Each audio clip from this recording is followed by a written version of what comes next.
যে চুলটা আছে ঠিক আছে এটা সাইজটা কি ধরো 3 মারলে আপার সাইড, হ্যাঁ আপার সাইডটা 3 মারলে হালকা কাটবো। তুমি সাইডটা হালকা 3 মার, প্রথমে চুলটা মিডিয়াম করে কাটবা। হ্যাঁ, মিডিয়াম কাটা শেষ হইলে পর আমরা কি 0 দিয়ে কাটবো, 0, 0.5, 1, 2, ঠিক আছে। তোমার আর ক্লিয়ার করার জন্য প্রথমে কি করতে হবে, মিডিয়াম কাটবা তুমি, ঠিক আছে। মিডিয়াম কাটা যখন শেষ হইব সব দেখুন ঠিক আছে কিনা, তারপরে আবার কি করবা, আবার 0, 0.5, 1, 2, ঠিক আছে। প্রথমে কি করবা 3, 2, 1, ঠিক আছে।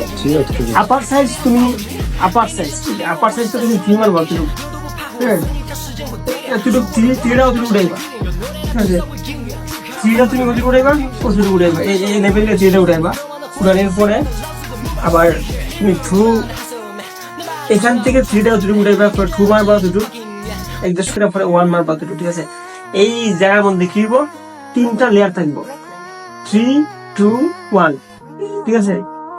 আমি তোমার দাগ দিয়ে দিচ্ছি, ঠিক আছে। দাগ নিয়ে তুমি মারতে দিব, এই যে কর্নার আছে, এই কর্নার থেকে এ পর্যন্ত তুমি 3 মারবা। সেটা কি মারবা, আপ করে মারবা, আপ উপর দিকটা আপ হইতো, ঠিক আছে। হাই এভরিওয়ান, দেখেন আমাদের নতুন স্টুডেন্টদের হেয়ার কাটের আজকে প্রথম ক্লাস চলতেছে। দেখা যাক নতুন স্টুডেন্টে কি পর্যায়ে কাজ করে। আপনারা ভিডিওটা লাইক, কমেন্ট এবং শেয়ার করবেন এবং মনোযোগ সহকারে দেখবেন।